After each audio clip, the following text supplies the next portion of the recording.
Hi, I'm Michael Inkum. I'm Lacey Novinka. Welcome to The Journal, a documentary showcase put on by the broadcasting students of Centennial College.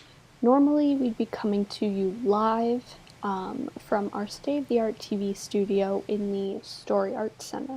But these are not normal times. In order to follow the rules of social distancing, we've had to bring you a revised version of the show. Michael and I recorded our segments on either our phones or our laptops from the safety of our homes. We've got some great stories for you. So sit back and relax. Here comes the journal.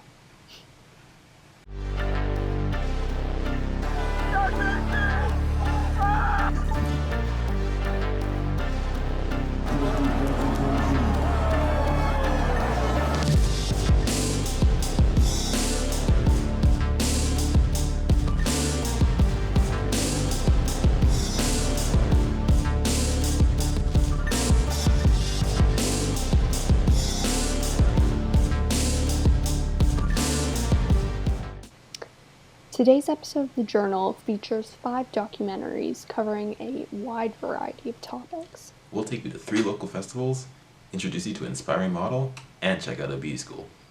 Up first, we go to Yorkville and check out IceFest 2020. Walking down the busy streets of Toronto, you might stop and encounter a peculiar ice sculpture almost as tall as you. If you follow the way, you'll find yourself walking straight back into the awesome 80s, revisited as icons and favorites in the form of ice. This is Toronto's very own IceFest 2020 in Bloor, Yorkville. Hello, my name is Steve Benz. This festival's been going on for 15 years, and I've probably been here for about half of them. So every couple of years I miss one just for other commitments, but I try and make it out as often as I can. I'm a George Brown College grad and a Ryerson grad, so I was in Toronto for the longest time, and I loved Yorkville, and they never had anything like this when I went to school. And so now that I work in the college system, I'm back and I love seeing events like this. Sure, well my sculpture today, the theme was the awesome 80s, and so I tried to pick something that people would relate to. So as you can see behind me, I've got my old wooden TV. Those old wooden TVs were horrible. And then I'm doing a little NES or Nintendo system, and you can see that my template's up for the duck hunting. So I'm gonna make a little NES, I'm gonna make a couple of ice guns, and we'll see how it works out today. So. Not only do they display ice sculptures at the event, they also host ice carving competitions and numerous other fun activities.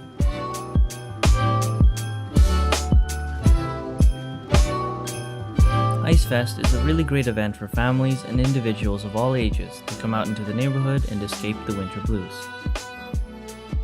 The 32,000 kilograms of ice dazzle in the sunlight and glitter with the decorative lighting at nighttime. The event is free to enter, but you can spend a couple bucks on seasonal snacks and beverages to keep you refreshed throughout your time at the event. Briar DeLang, Executive Director, Bloor Yorkville, BIA. Something fun, something different, the retro, everything's cool again. The age of Rubik's Cubes, the music's back. A lot of people are having fun with things that came out in the 80s. IceFest we consider a good celebration of winter to get people out, a little bit of cabin fever this time of year, get people out and enjoy the city, enjoy something fun. We're raising funds for Heart and Stroke, which is really important. We're doing that every year. We've got a talented group of ice carvers that come out and they create some amazing sculptures, and it's temporary ice, but it's fun for people to come out and enjoy seeing that in the Village of Yorkville Park. Well, I just hope everybody comes down to Bloor Yorkville, gets out for the weekend and enjoys the day in town. Wow, those ice sculptures were so creative and detailed. I really admire the artist's skill and commitment. Yes, and it looked like such a fun event. Now you may want to hit pause and go get a cup of tea, because next up, we're going to the Toronto Tea Festival 2020.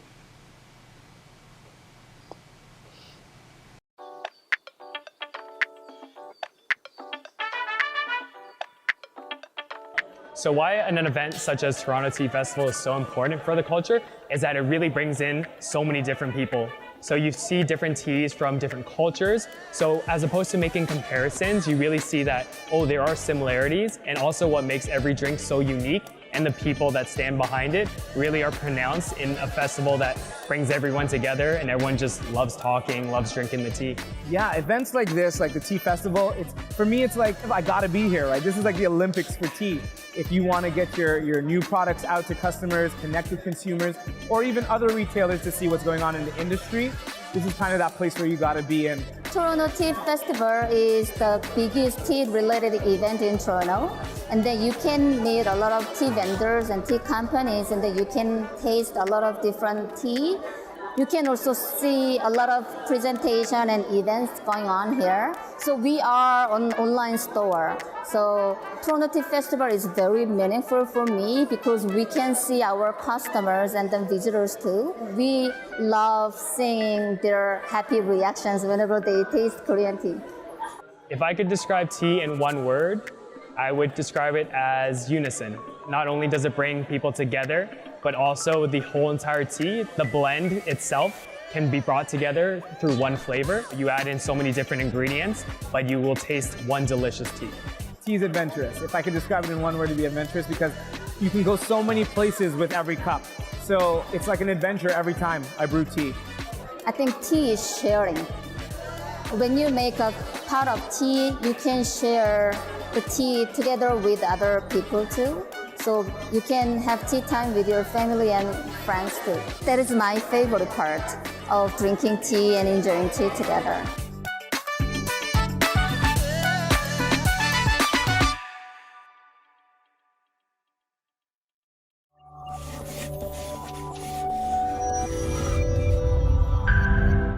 Wow, those short visuals are great, and they sure make me want a hot cup of tea. Well, you can go make yourself one, Michael. Our next documentary is about Taisia Kolnikova. She's a rising star in the modeling world who doesn't look like the typical model.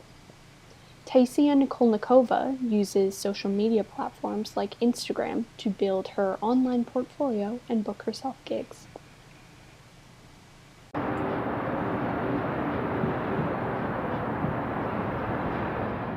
My name is Taisia. I'm from Ukraine. I'm 19 years old and I moved here when I was 15. I study at Rice University at my first year at retail management program, and I do modeling as a hobby. So when I first had the idea that I want to do modeling, I went to a modeling agency. So I was talking to a manager and he was like, "You look amazing. Your beauty, you're just what it needs to be, but you have to lose some weight." I paid a lot of money. I signed a contract, but they didn't give me any jobs. They didn't give me any photo shoots, any employers, anything. When I was measured at the agency, they were like, "Okay, so you have to 10 centimeters from here, 10 centimeters from here, and plus 5 centimeters here." And I'm like, but I'm okay. I'm a person. Why should I be this way? I remember when I was like 12, 13, 14 years old, me and my family, we went to our house at Cyprus, and we spent there usually around a month. During this month, I have never ever went to a beach. I have never ever worn a swimsuit because I thought I was too fat. Since I was 12 years old, I had bulimia, and it all started because I was pressured to lose weight. I did have it from my family, from my friends, from social media, even though it was like 5, 6 years ago. It's still ongoing and it hasn't changed much. When I started talking about it with my family last year, all they heard is, "That's not a problem. You're imagining it. It's not right."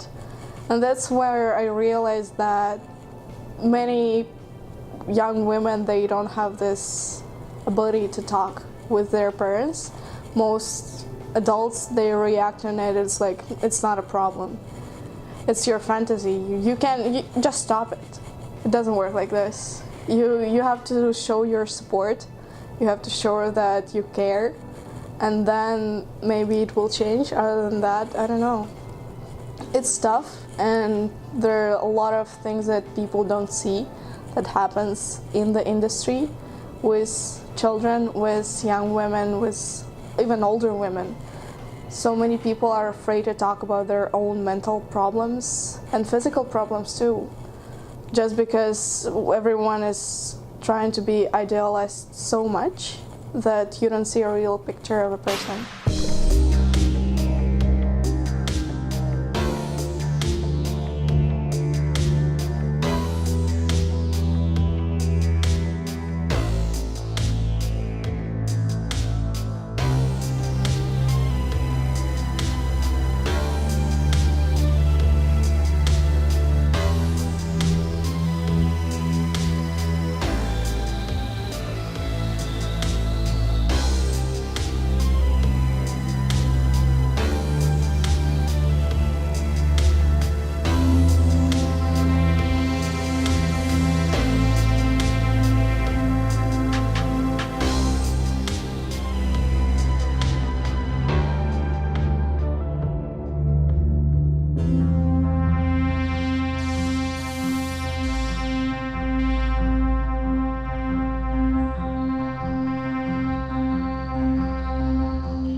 That was eye-opening. Not like the hockey I was thinking of.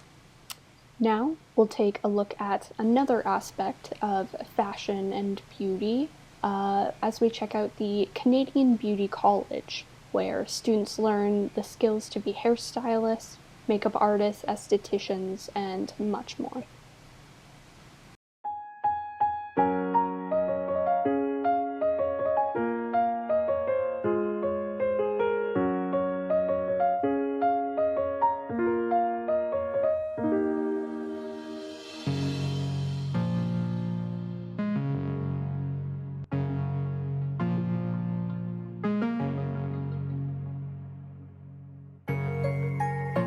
So my name is Sandra Leonardelli, and I am the campus manager here at the Canadian Beauty College. So I've been with the company for 5.5 years. I was originally hired to be the makeup artist diploma instructor. I freelanced, did a lot of bridal and event makeup, a little bit of television. I also have a teaching background, which allowed me to be able to incorporate the makeup artistry along with the teaching, which got me the job here originally. Why is it a good career path to take? Beauty is booming. It is recession-proof because everybody always does want to look beautiful and take care of themselves and do whatever they can to have longevity with their looks and with their health. So we contribute to that by teaching things like makeup and how to take care of your skin, which allows us to feel beautiful on the inside as well as on the outside. So our college offers to the student not only the actual theoretical portion of the studies. We have a full comprehensive facility where we have rooms dedicated to practical, which means that the students can come in and actually perform facials and body massages, chemical and mechanical peels on the face. We offer a full salon to do hair, which includes coloring, perming, cutting. Our facility has everything that you could possibly need to perform everything that we teach you. And incorporated in that is we have a clinic. So once you've graduated from, let's say, medical aesthetics or a laser technical diploma program, you have to do hours in our clinic where we actually service clients that come in off the street and are looking for whatever services they're looking for, be it a facial, be it a hairstyle or a haircut. So it prepares them in every aspect, not just the theory component, but also the component of actually performing whatever it is that they've learned on real live models.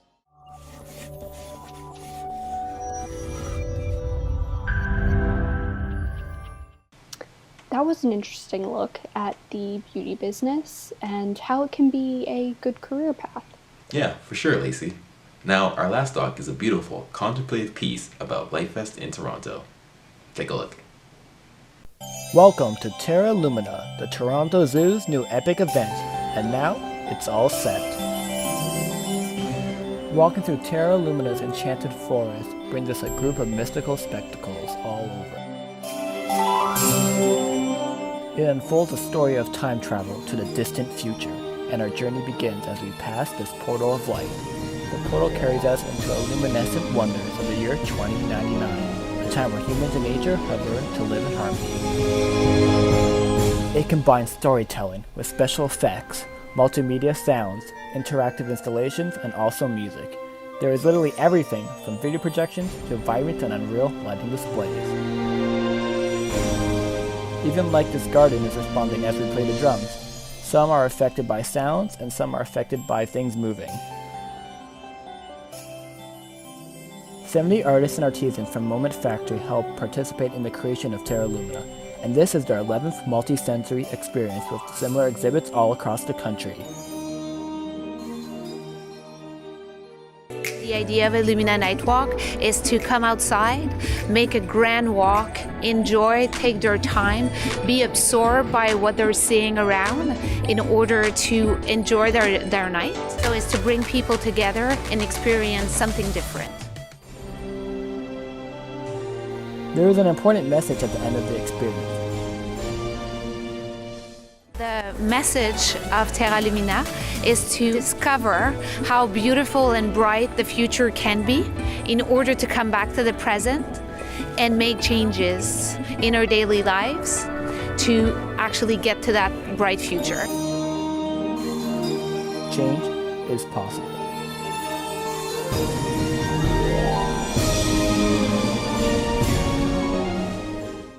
Well, that was beautiful, absolutely mesmerizing to watch. Yeah, the spectacular visuals combined with the descriptive narration really made that one special. That's it for today's episode of The Journal. We hope you enjoyed the show. I've been Leitz Novinka, signing off. Please tune in again for The Journal.